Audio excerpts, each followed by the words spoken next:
Hello guys. Tara guys, samahan niyo po ako magbuo ng guys. Bubuyin na natin yung ginawa natin kahapon na cylinder head.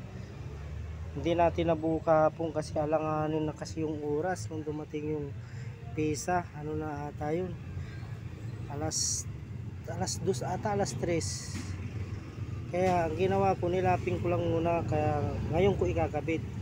Isisiting ko na yan guys. So, kakabit ko na yan. Malinis na yan. Nanginan ko na rin, kakabit ko na rin yung valve seal para panibago na naman tayo, panibagong trabaho na naman tayo guys. General yun, C240.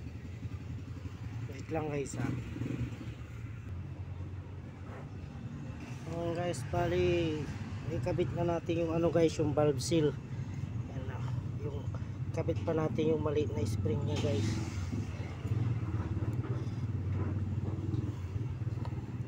Natin, tapos kabit natin yung barbula.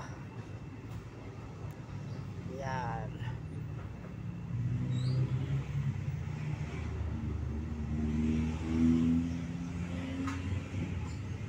Nakakang ko kasi yung cellphone guys, kaya mahirap mga ayan o.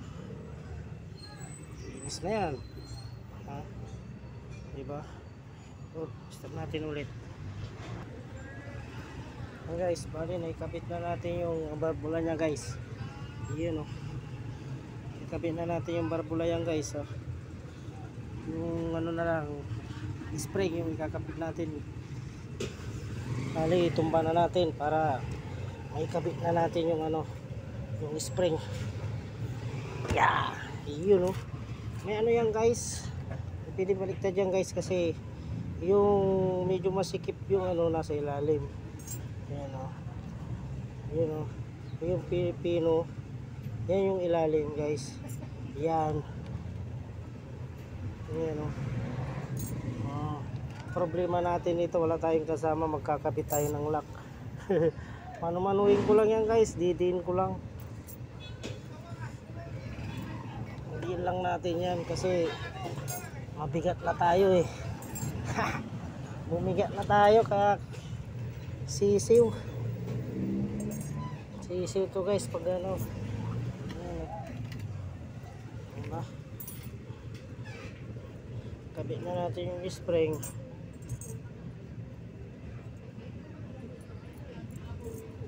Yun.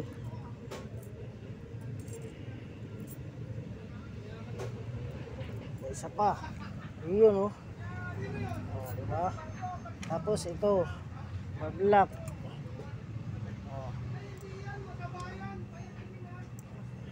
Mamaya sigurado andar na to mamaya, papaandarin na yan mamaya. Yun.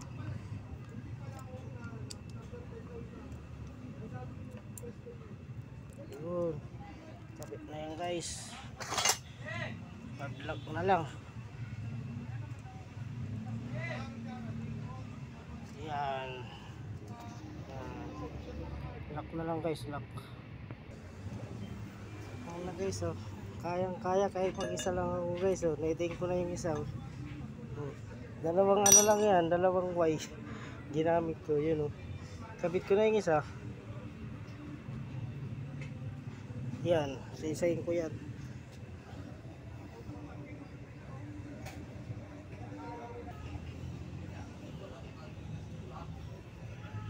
Guys, naikabit na yung spring.